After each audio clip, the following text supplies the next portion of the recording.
A Christmas Carol. What if the three spirits visited Marley?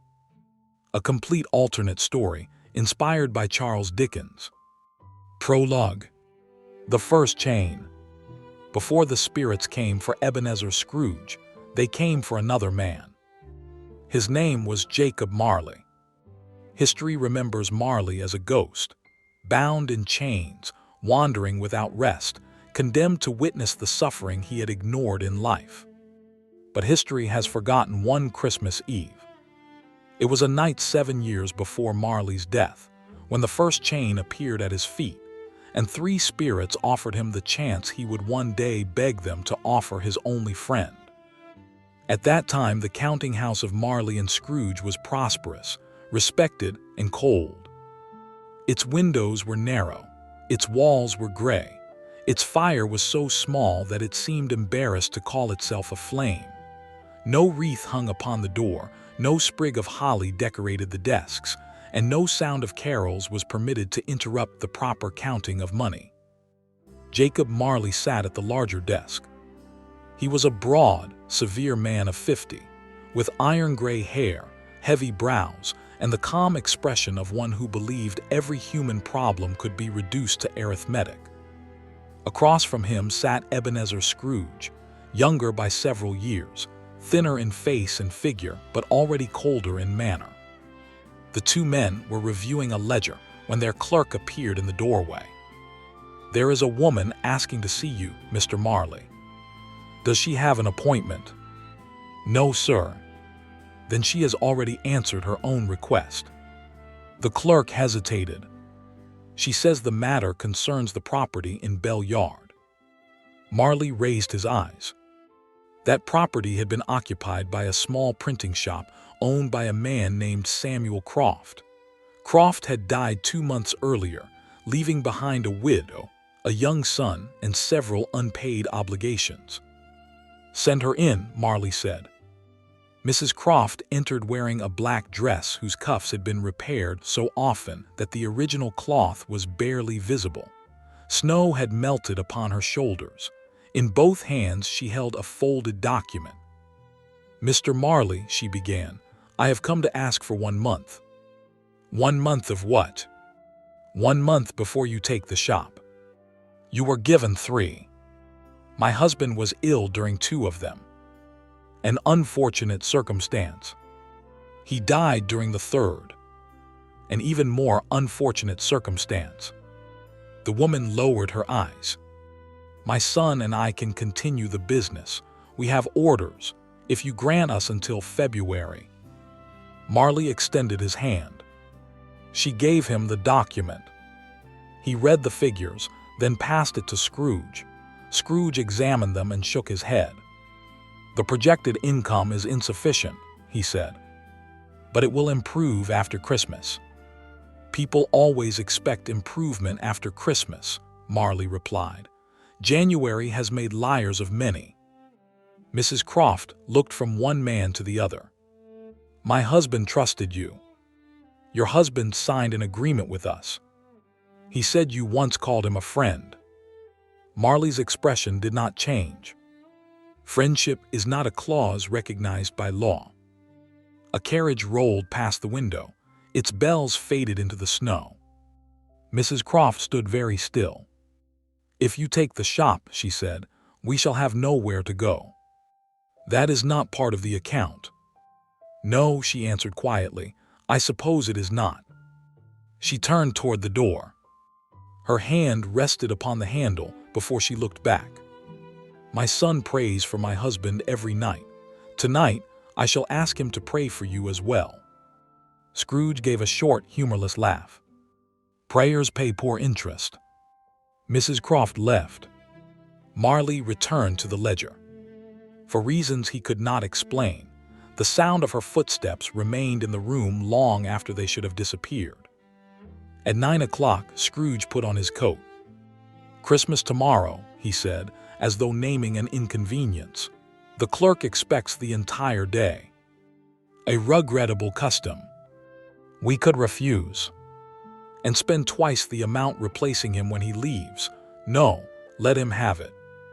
Scrooge nodded. At the door he paused. "You were right about the widow. I am generally right about people who owe me money. I hope I shall be as firm when I am your age." Marley looked at him with something close to pride. "You will be firmer, Ebenezer. You have learned the lesson earlier." Scrooge left. Marley remained alone. He closed the books, locked the cash boxes, and extinguished the candles one by one. Then he heard a sound beneath his desk. A single metallic scrape. Marley stopped. He lifted his candle and looked down.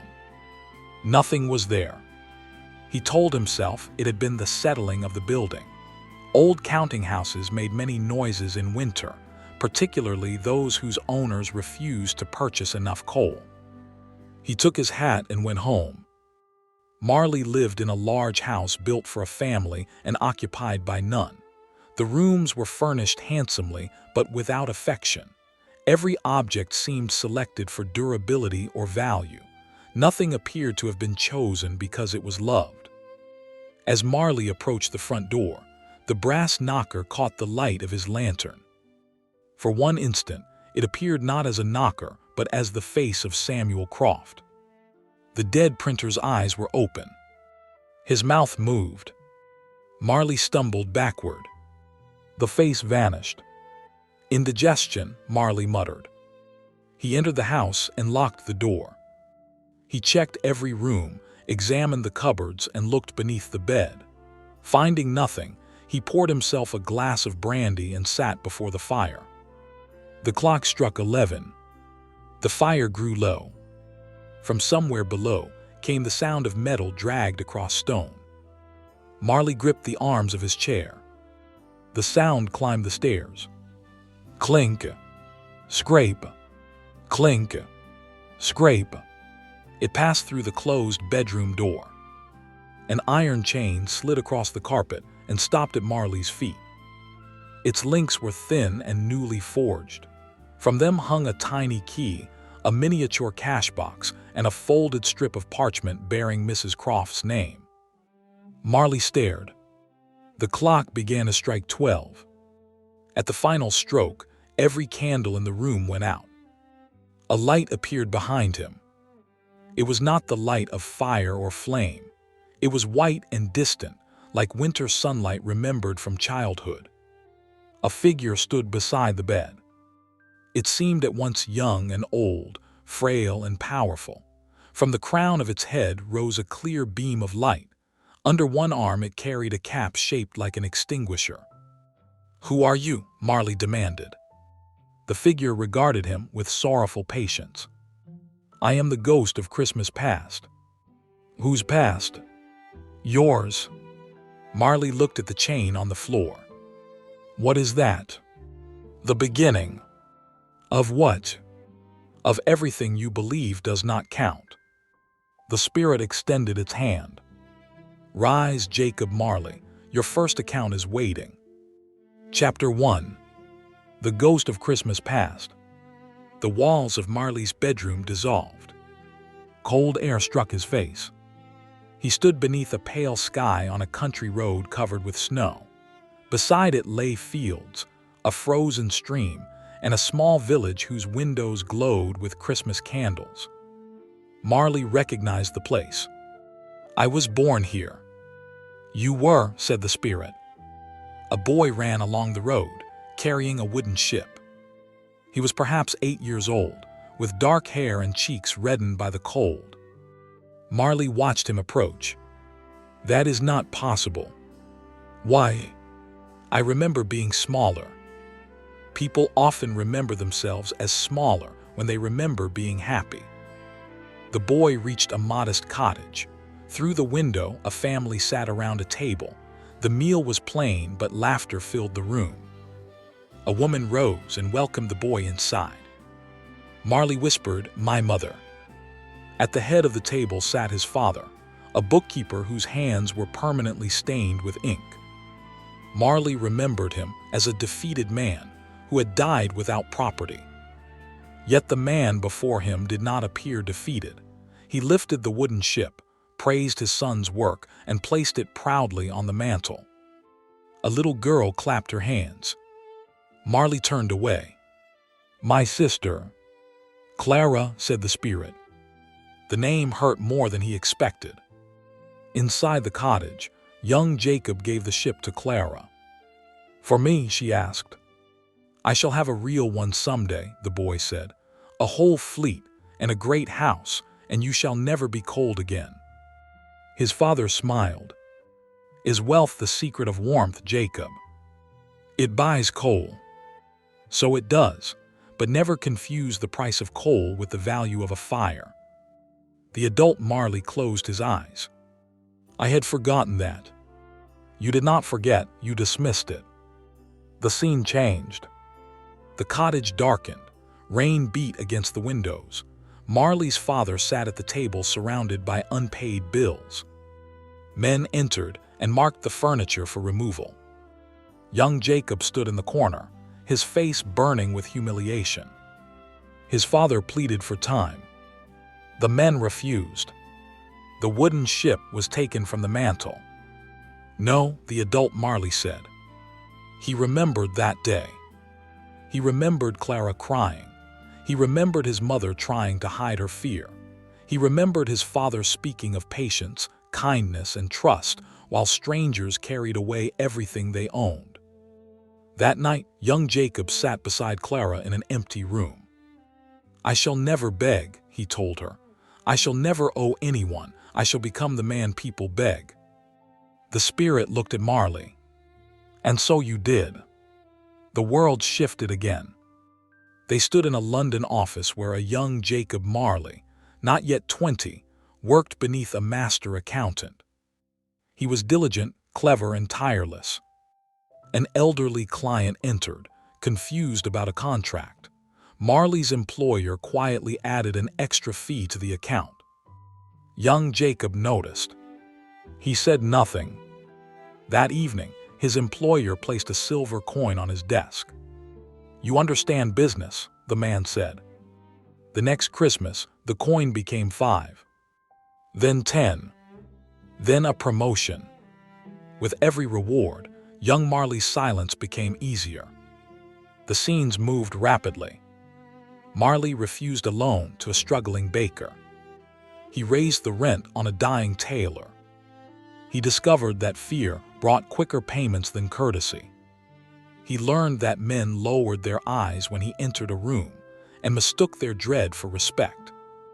Then the spirit showed him a cheerful warehouse decorated for Christmas. Music played, employees danced beneath garlands. At the center stood Mr. Fezziwig, round, joyful, and generous. Young Ebenezer Scrooge was there, still capable of laughter. Marley stood beside him, older and already successful. 3 days' wages wasted on candles and food, the younger Marley remarked. Scrooge watched Fezziwig dance. "They seem happy." "Happiness does not appear in a quarterly report." "No, but debt does." Scrooge's smile faded. He looked at Marley with admiration. The scene changed once more. Clara lay ill in a narrow bed. She was an adult now, but illness had reduced her to the fragile appearance of the child Marley remembered. A letter lay unopened upon a table in his office. He had received it that morning. He had also received an invitation to negotiate the purchase of 3 riverside warehouses. Marley went to the negotiation. By the time he arrived at Clara's home, candles had been placed around her body.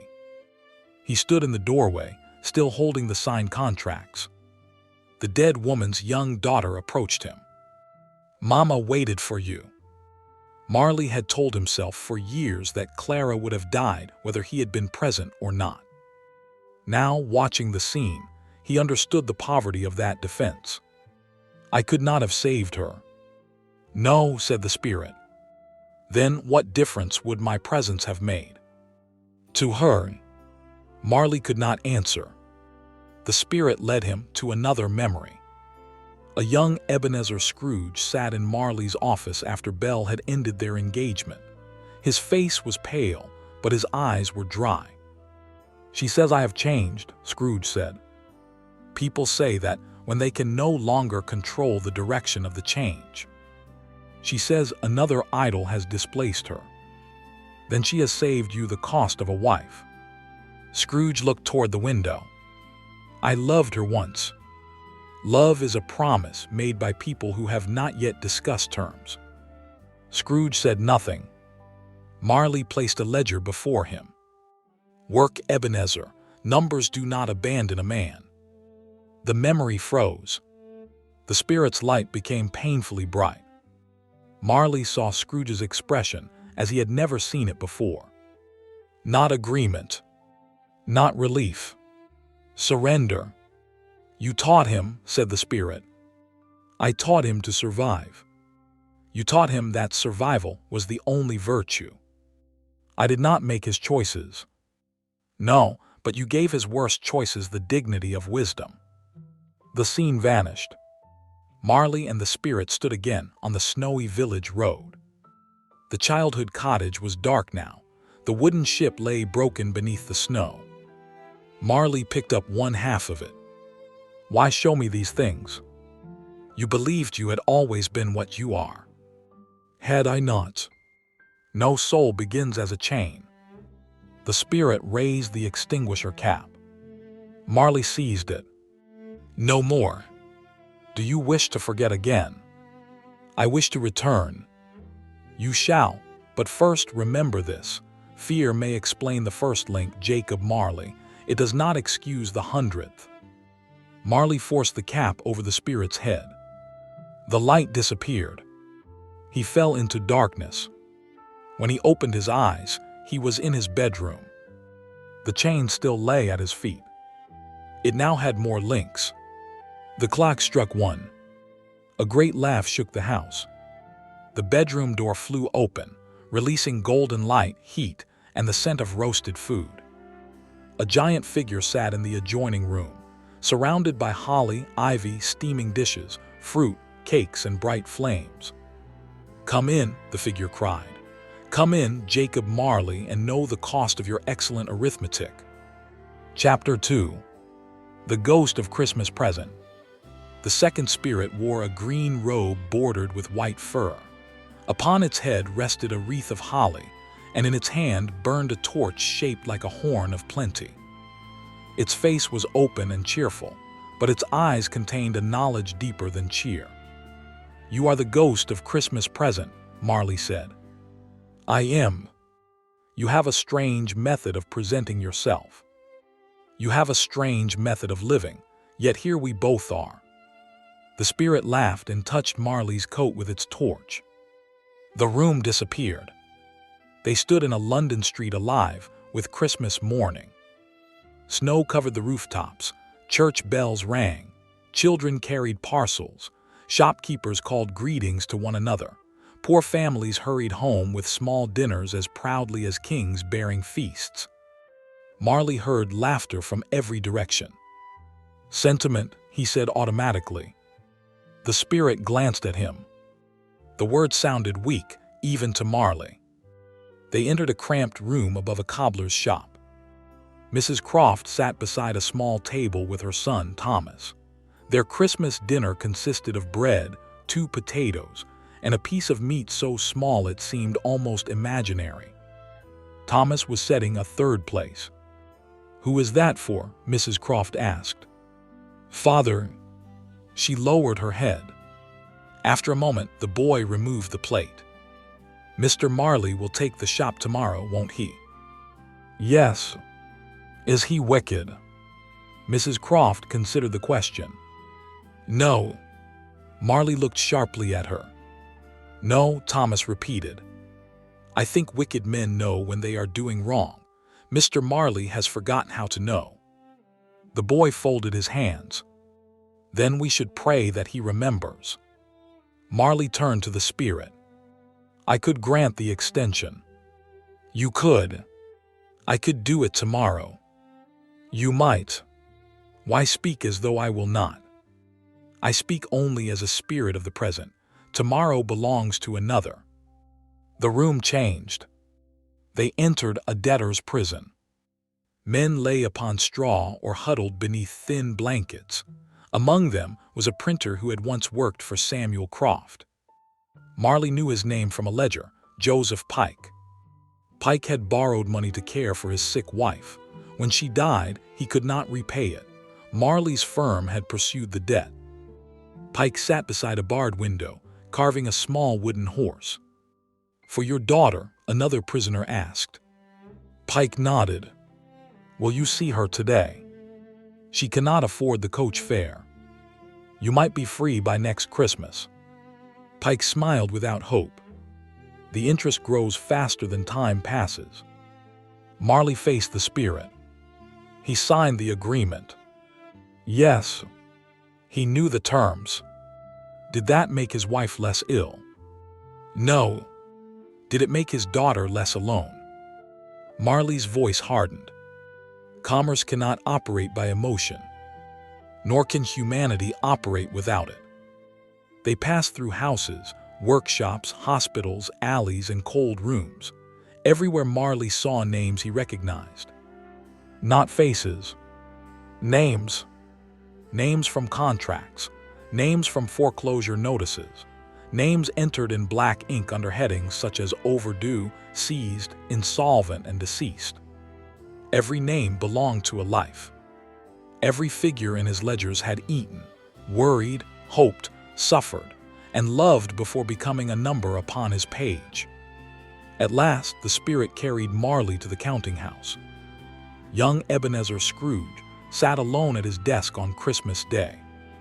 The office was closed, but he had come to work. Before him lay two books. One was the company ledger. The other was a small volume of poetry. Scrooge opened the poetry book, read one page, and closed it again. He placed it in a drawer beneath several contracts. Then he returned to the figures. "Why show me this?" Marley asked. "Because you count him among your successes. He is diligent. He is alone. He prefers solitude." "Does he?" The spirit touched Scrooge's shoulder, though the young man could not feel it. The office dissolved. Scrooge appeared at different ages. Each Christmas, he sat in a colder room. Each year, fewer people called upon him. Each year, his wealth grew. Marley watched the softness vanish from his friend's face. "He chose this," Marley said. The spirit's expression darkened. "As you taught him to choose it." Marley looked away. From beneath the spirit's robe came a faint movement. Two children emerged. They were thin, pale, and ragged. One was a boy whose eyes burned with suspicion. The other was a girl who trembled with want. Marley recoiled. "Who are they?" "This boy is ignorance. This girl is want." "Are they yours?" "They belong to mankind." The spirit placed a hand upon each child. "Beware them both, but most of all, beware the belief that their suffering has no place in your account." The children stared at Marley. He reached into his coat and removed his purse. The spirit shook its head. "Money. It is what I have. It is not all you have. What else can I give?" The spirit leaned closer. "Yourself." The bells began to strike. The giant aged before Marley's eyes. Its hair became white, its face withered. "My time is nearly gone," it said. "Will I see you again?" "Not as I am now. No Christmas present remains present for long." The spirit raised its torch. "Remember what you have seen." A gust extinguished the flame. Darkness swallowed the street. Marley called for the spirit, but no answer came. Through the fog, a tall black figure approached. It wore a hooded robe that concealed its face and form. One hand emerged from the darkness, pale and motionless. Marley stepped backward. "You are the ghost of Christmas yet to come." The figure inclined its head. Of all the spirits, this was the one Marley feared most. Yet it was also the one he most resembled. It said nothing. It merely pointed forward. Chapter 3. The Ghost of Christmas Yet to Come. The fog divided. Marley found himself among a group of businessmen near the Royal Exchange. They were men he knew, men who praised him at dinners, sought his advice, and complained that his terms were severe even as they imitated them. Well, one asked, when did he die? Last night, I believe. What has he left? Everything, apparently. To whom? No one seems certain. Another man laughed. I shall attend the funeral if lunch is provided. I shall come if a client does not. Then his mourning party will be smaller than his interest rates. The men laughed and walked away. Marley followed them. Whose death are they discussing? The spirit did not answer. It pointed elsewhere. Marley entered a shop filled with second-hand goods. A laundress, an undertaker's assistant, and a housekeeper stood before the owner, placing stolen objects upon a counter. Bed curtains, silver spoons, a coat, a shirt taken from a dead body. He frightened us away when he lived, the housekeeper said. He may profit us now he's dead. Was no one with him? Asked the shopkeeper. No one. Poor fellow. The housekeeper laughed. If he wished to keep his possessions after death, he should have been kinder in life. Marley stared at the coat. He recognized it. It was his own. The black robe moved on. No, Marley said, show me something else. The spirit obeyed. A dark room appeared. A body lay beneath a sheet. No candle burned beside it. No relative knelt nearby. No friend waited to close the eyes. Marley approached, but could not lift the sheet. Spirit, I understand. This man is alone because he lived without affection. Show me someone who feels sorrow at his death. The room changed. Mrs. Croft sat at a table with Thomas. A letter lay open between them. The debt is canceled, she said. Thomas smiled. Did Mr. Marley forgive it? No, Mr. Marley is dead. The boy's smile faded. Then should we be glad?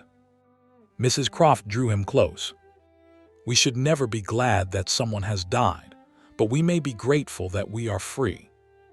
Marley closed his eyes. He had asked to see sorrow. Instead, he had seen relief. The spirit pointed once more. They stood in a churchyard. Snow lay upon the graves. Bare branches scratched against a stone wall.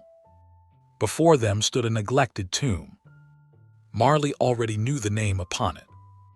Jacob Marley. No flowers rested there. No footprints disturbed the snow.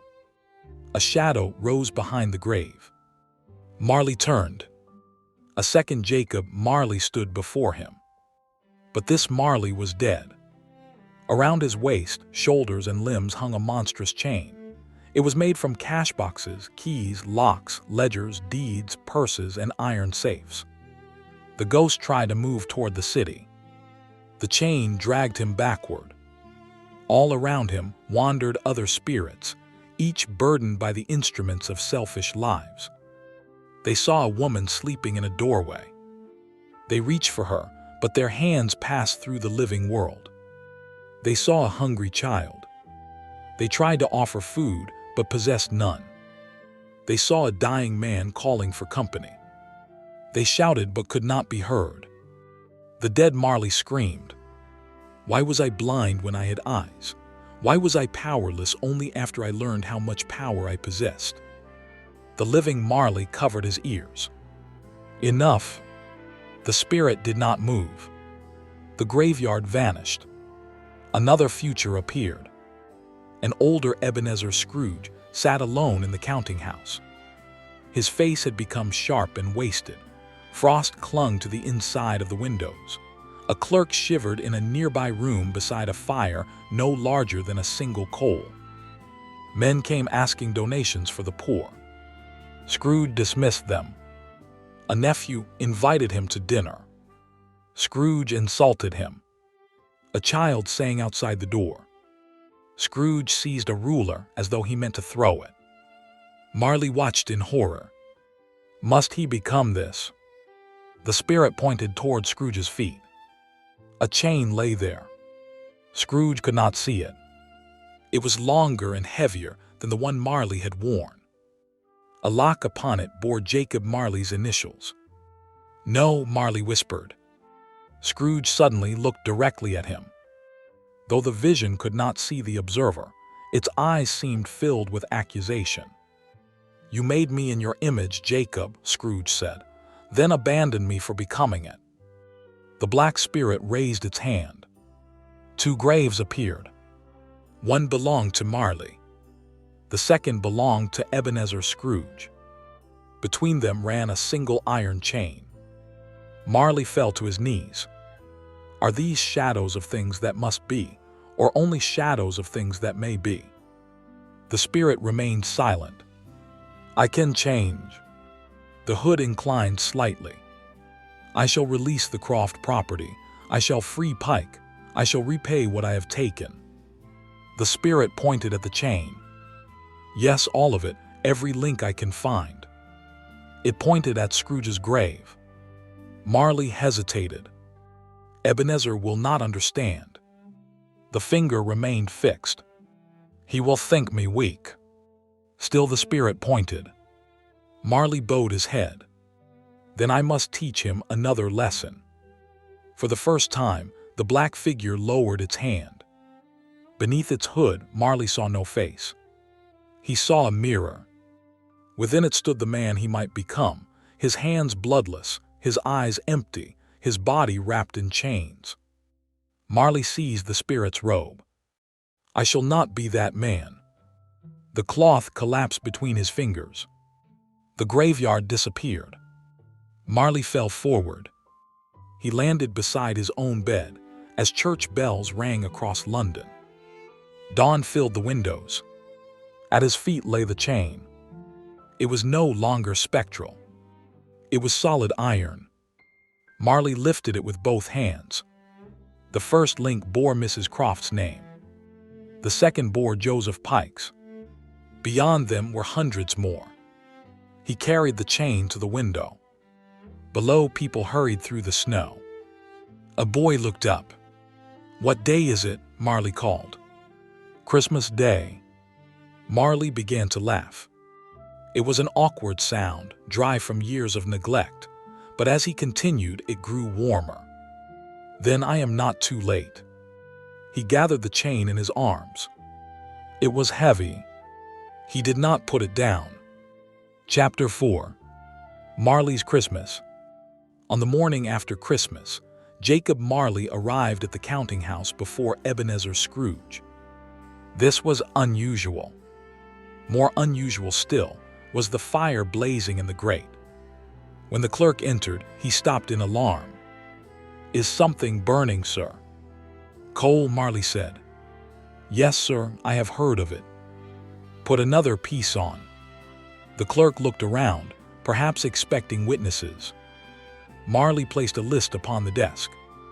"Find Mrs. Croft. Tell her the seizure of the printing shop has been withdrawn." "Withdrawn?" "Cancelled." The clerk stared at him. "Then locate Joseph Pike.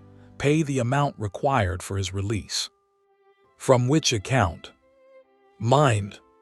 Scrooge entered in time to hear the answer. He removed his hat slowly.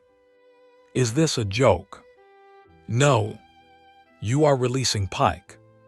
"Yes." "He owes us money." "He borrowed money to care for his wife." "A fact known when we issued the contract." "A fact I neglected when I enforced it." Scrooge studied his partner. "You have been drinking." "I drank nothing last night." "Then perhaps you should have." Marley handed him another list. Scrooge read it. His face hardened with every line. Reduced interest, extended terms, canceled foreclosures, a fund for widows. What is this? An amendment. To what? My life. Scrooge dropped the paper. You cannot conduct business according to a Christmas mood. It is not a mood. Then it is madness. Possibly, yet it appears a more reasonable madness than the one I practiced yesterday. Scrooge lowered his voice. Did someone threaten you? Yes. Who? Myself. Scrooge left the room without another word. Marley began his work. He first visited Mrs. Croft. She opened the door cautiously. When she saw him, she stood between Marley and her son. I have brought the property papers, Marley said. We have until tomorrow. No, you have as long as you wish. He handed her the deed. She did not take it. What are the new terms? There are none. You are giving us the shop. I am returning what should not have been taken. Why? Marley had prepared several explanations on the journey. None survived the question. Because you were right, he said. About what? I had forgotten how to know. Mrs. Croft accepted the deed. She did not thank him. Marley discovered that this disappointed him. Then he understood that his disappointment was another form of selfishness. He bowed and turned to go. Thomas followed him to the stairs. Mr. Marley. Yes. Did our prayer work? Marley looked down at the child. I believe it began something. In the weeks that followed, Marley visited people whose names appeared in his ledgers. Some received him with suspicion, some with anger, some refused his money. One man struck him. A woman whose husband had died in prison threw his canceled contract into the fire.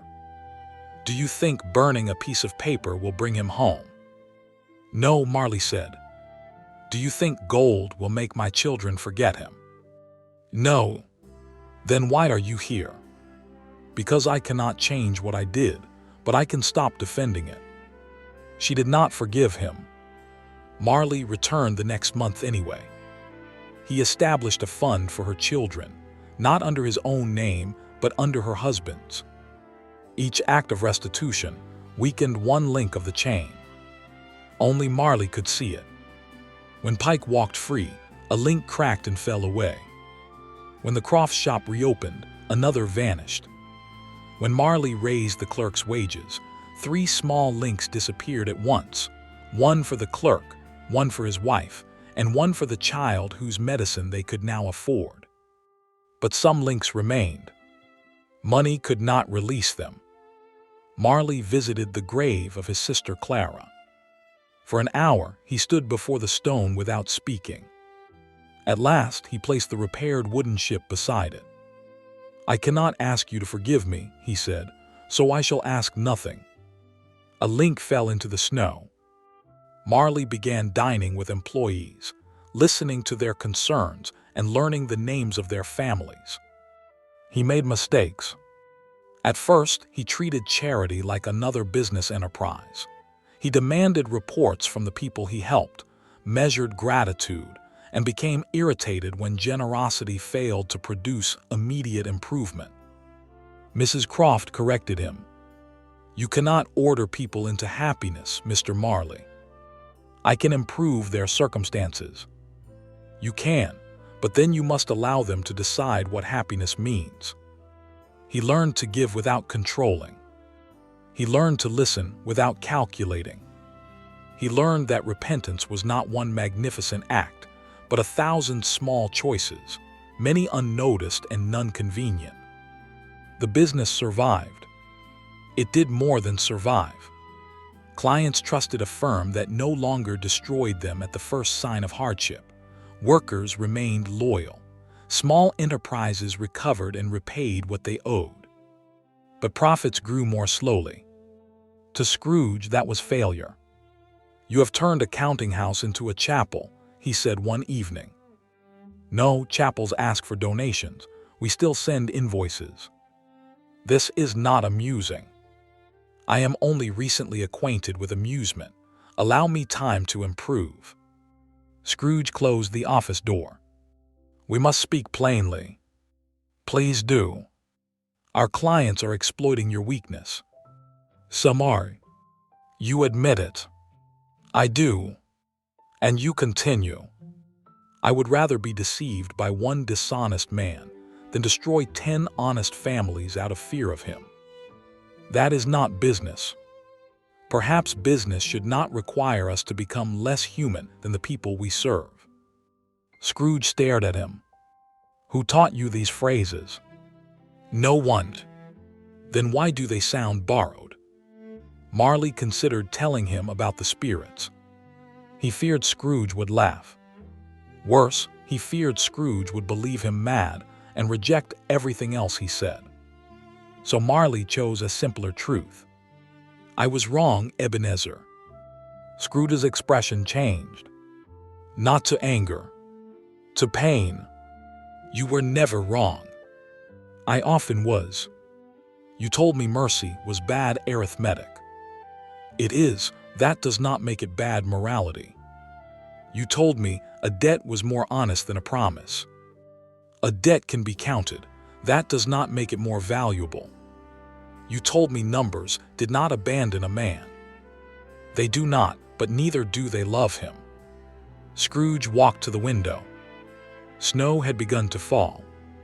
You cannot take back 20 years because you suffered a night of conscience.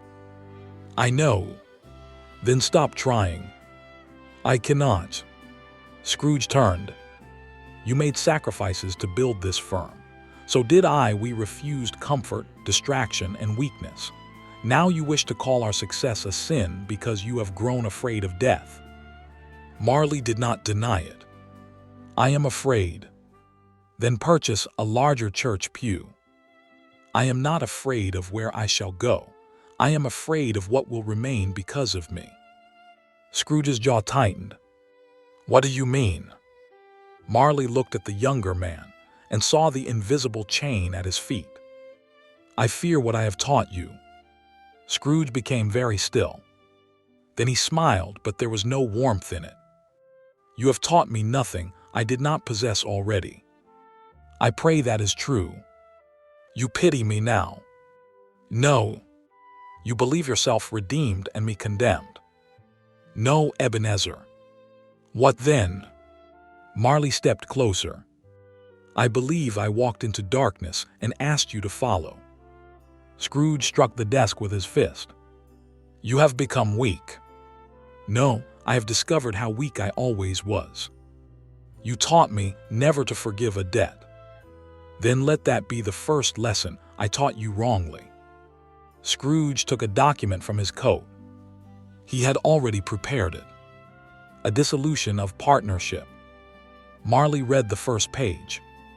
You expected this conversation. I expected your instability to worsen. If we divide the business, many of the accounts will be enforced according to their terms. Ebenezer, you may give away your portion. You will not give away mine. Marley looked at the signature line. The chain around him stirred. One link bore Scrooge's name. It was larger than the others. Marley signed. Scrooge gathered the papers. At the door, Marley called to him. Come to dinner tomorrow. No. Next week then. No. At Easter. No. Next Christmas. Scrooge put on his hat. Christmas is a deadline with decorations. He left. Marley stood alone in the office. The fire continued to burn, but the room felt colder. Chapter 5. The Last Link. 7 years passed. Marley's name disappeared from the counting house sign. Scrooge continued trading from the old office, preserving the firm's habits as they had existed before Marley's transformation. Clients found him severe, employees feared him, and charitable visitors learned not to remain within reach of his ruler. Marley moved to a smaller office. He employed men who had once been imprisoned for debt. Mrs. Croft managed his printing contracts. Joseph Pike became supervisor of a relief fund for families of the sick.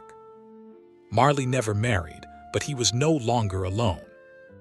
Every Christmas, his house filled with people. Children ran through rooms built for silence. Musicians played beside the stairs. Servants joined the dinner rather than waiting behind the doors. At first, Marley attended these celebrations like a guest in his own home. Then one Christmas, Thomas Croft pulled him into a dance. Marley protested that he did not know how. "Neither do I," Thomas said. They danced badly together. It became one of Marley's happiest memories. Yet every year, one chair remained empty. Marley always placed it near the fire. No one asked for whom it waited. They knew. Marley invited Scrooge each Christmas. The first invitation was returned unopened. The second came back torn in half. The third received no answer. By the seventh, Marley carried it himself. He found Scrooge in the counting house late on Christmas Eve. Scrooge had aged. His hair had thinned. His face had narrowed. His eyes seemed to have withdrawn deep into his skull to avoid all contact with the world. "You should be home," Marley said. "So should you. I came to invite you to dinner. You came last year. And the year before. Then experience has failed to educate you. I once relied too heavily on experience. I now allow a little room for hope." Scrooge continued writing. "You look ill," he said. "I am." That made him pause. Marley had not spoken publicly of his condition. The physician had given him weeks, perhaps days. Scrooge dipped his pen into the ink. "I am sorry to hear it." "Are you?" "I do not wish you dead. That is almost affection. Do not become sentimental. Come to dinner." "No. It may be my last Christmas." "All the more reason to spend it with people who applaud your transformation." "I do not want applause." "Then why fill your house with beneficiaries?" "They are my friends." People purchased by forgiveness are still purchased. Marley absorbed the accusation. Once he might have replied in anger. Now he heard the fear beneath it. "You believe they will leave when the money ends."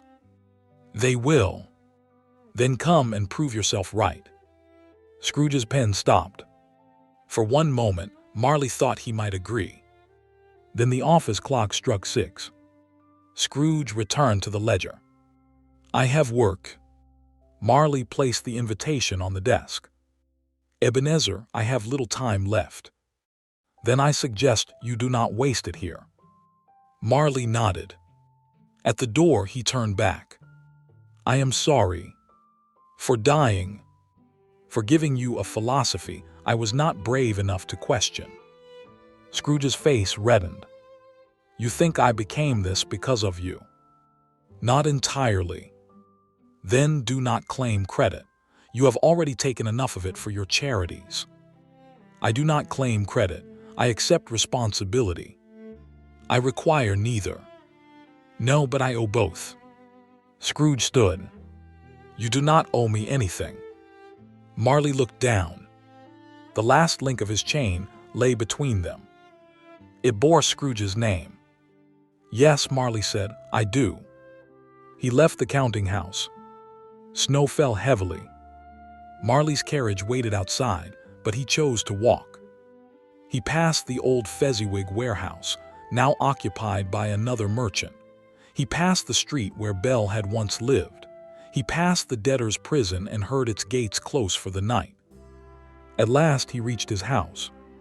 The Christmas celebration had begun. Mrs. Croft welcomed him. Thomas took his coat. Pike brought him a warm drink. Children shouted his name. Marley smiled. He did not tell them Scrooge had refused. During dinner, Marley raised his glass. "When I was young," he said, "I believed the purpose of a full table was to prove that its owner would never be hungry." The room became quiet. "I was wrong. The purpose of a full table is to make certain there is room for one more." They drank to absent friends. At midnight, Jacob Marley collapsed. He remained conscious long enough to be carried to his bed. Mrs. Croft sat beside him. "You should send for Mr. Scrooge," Marley whispered. "We did. Will he come?" She could not answer. Marley understood. He asked for paper. With a trembling hand, he wrote one final letter. "Ebenezer, I once believed mankind was a ledger. I was wrong. A ledger may be balanced, a life cannot. There are losses no profit repairs, injuries no apology erases, and debts no coin can settle. Yet we must still give what we can, not because it will make the account even, but because love was never an account. We are not saved by owing nothing. We are saved by giving what can never be repaid. I was your partner in business. I should have been your friend in life. Forgive me if you can. If you cannot, let me at least remain indebted. Jacob." Marley folded the letter. "Make certain he receives it." "I will," Mrs. Croft said. The bells of Christmas Eve began to ring. Marley heard another sound beneath them. A chain. He looked toward the foot of the bed. The ghost of Christmas yet to come stood there. Marley was not afraid. "Is it time?" The spirit extended its hand. Marley looked at the people gathered around him. Some were crying. For a man who had once expected no mourners, their grief was almost too much to bear. "Thank you," he whispered. He closed his eyes. When he opened them, he was standing beside the bed. His body remained beneath the blankets. Mrs. Croft held its hand. Thomas wept openly. Marley tried to comfort them, but his fingers passed through the living. Around his waist hung a chain. He looked down. It was not the monstrous burden he had seen in the future. Most of its links were broken. Only one remained. It was heavy enough to anchor him to the room. Upon it was written, Ebenezer Scrooge. Marley faced the black spirit. "I tried." The spirit nodded. "Will the link never break?" No answer. "Must I wander?" The spirit pointed toward the window. Outside, countless ghosts moved through the streets, burdened beneath chains of their own making. Marley's surviving link pulled him toward them. He resisted.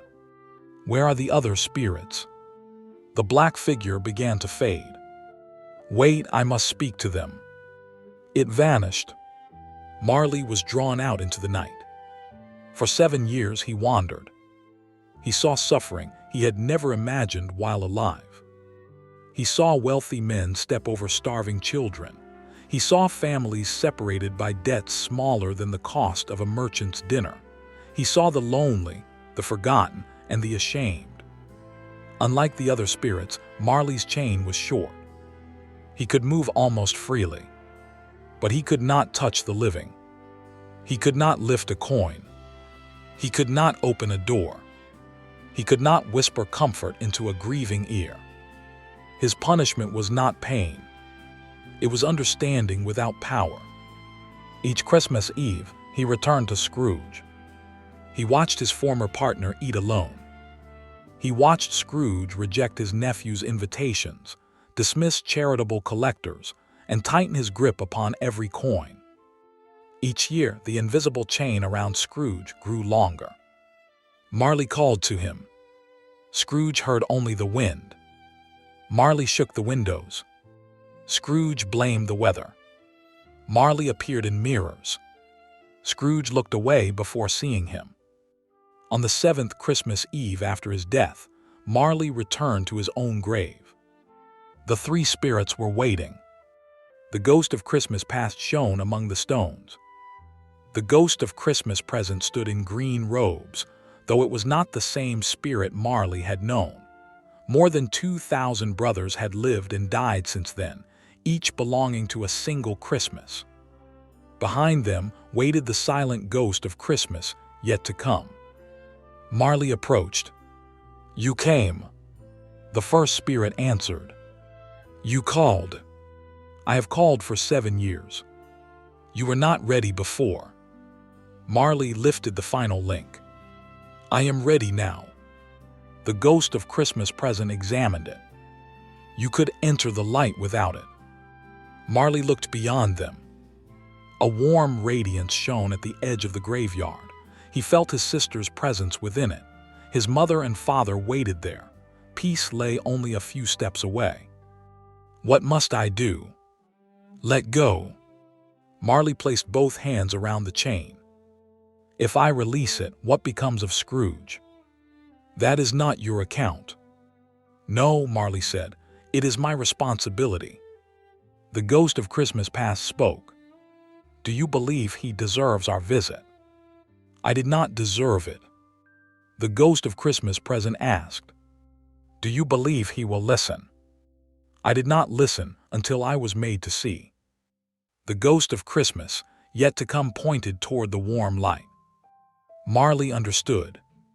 If he carried the chain back to Scrooge, he might lose his chance to enter. He might remain bound forever. Marley looked at the faces waiting beyond the light. I am sorry, he whispered to them. Then he turned his back upon peace. Let me carry it to him. The graveyard shook.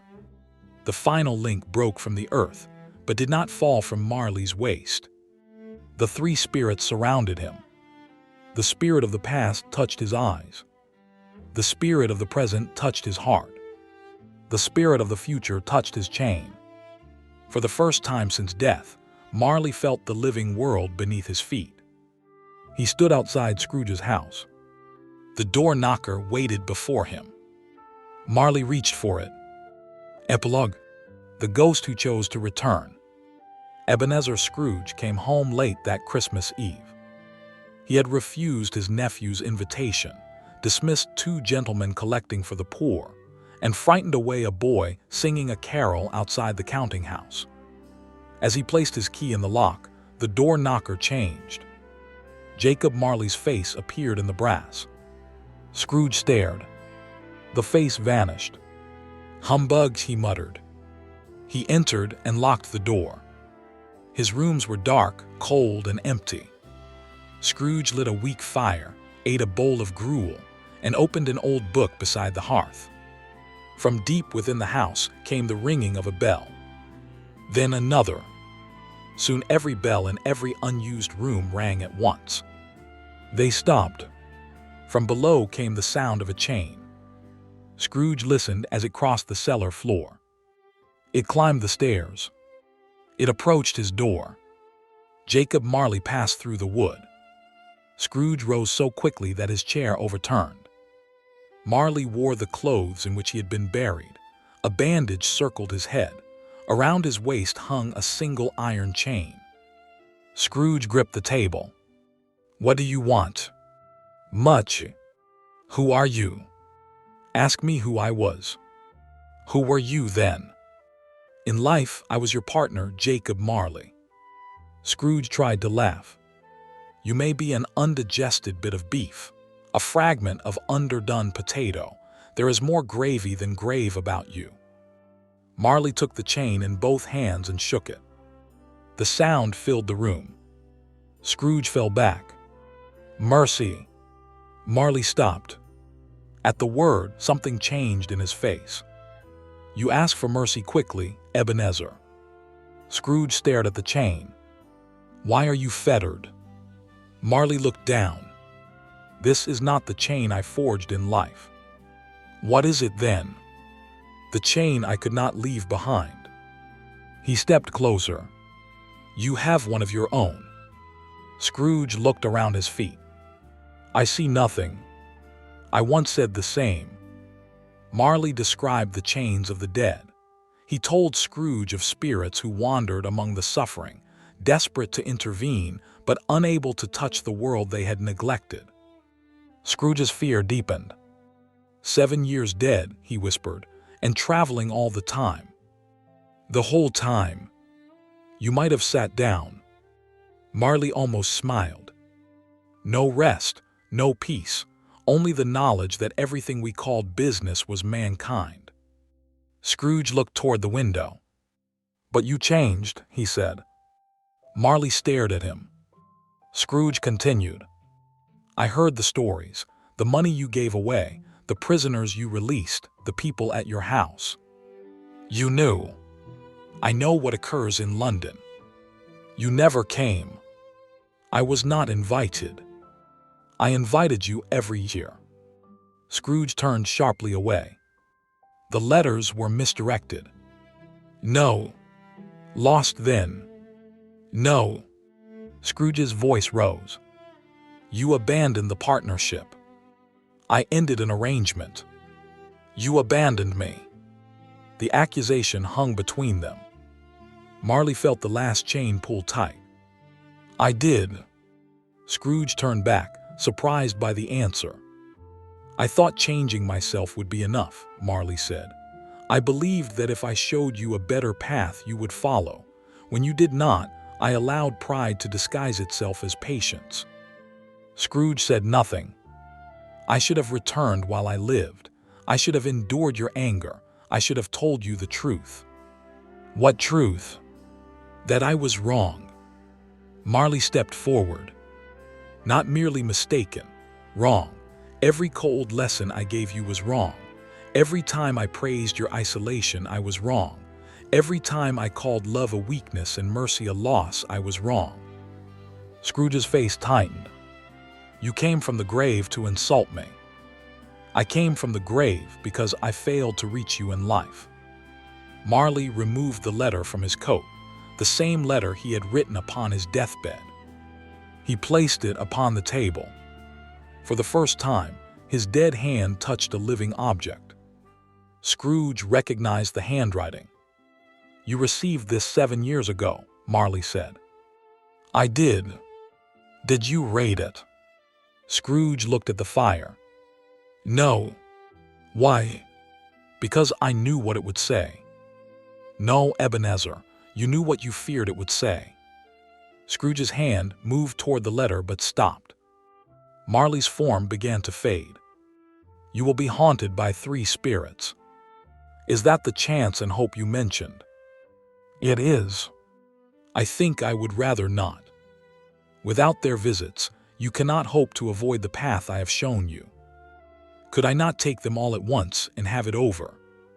Marley shook his head. "Repentance is not an inconvenience to be scheduled." The window opened by itself. Cold air filled the room. Beyond it, spirits wandered through the night. Scrooge heard their cries. Marley climbed onto the sill. "Jacob," Scrooge said. Marley paused. "Why are you doing this?" The final link of his chain glowed faintly. "They came once for me," Marley answered. "I have spent 7 years asking them to come for you." He stepped backward into the night. The wandering spirits surrounded him. Then all were gone. Scrooge ran to the window. The street below was empty. On the table lay Marley's letter. Scrooge opened it. He read it once, then again. He folded it carefully and placed it inside his coat. At 1 o'clock, the ghost of Christmas past arrived. It showed Scrooge the lonely schoolboy he had been, the sister who had loved him, the joyful celebrations of Fezziwig, and the woman he had lost when gold replaced love in his heart. But it showed him something else as well. He saw Jacob Marley as a younger man, placing a ledger before him on the night Bell left. He heard Marley say that numbers did not abandon a man. Then the vision continued beyond Scrooge's memory. He saw Marley alone afterward, holding Bell's forgotten glove. The younger Marley had known his advice was cruel. He had nearly followed Scrooge into the street. Nearly. But he had returned to the ledger instead. At 2 o'clock, the ghost of Christmas present came. It showed Scrooge the home of Bob Cratchit, the frail Tiny Tim, his nephew Fred's celebration, and the countless families who found joy with little money. It also took him to Mrs. Croft's printing shop. Thomas Croft was now a grown man. On the wall hung a portrait of Jacob Marley. Was he truly a good man? Thomas's daughter asked. No, Thomas answered. Scrooge listened from the shadows. He was a man who chose to become better. Is that different? It is harder. At last came the ghost of Christmas yet to come. It showed Scrooge a neglected death. Stolen bed curtains. Businessmen laughing. A covered body in an empty room. Then it showed Tiny Tim's small chair without its owner. Finally, it brought Scrooge to a graveyard.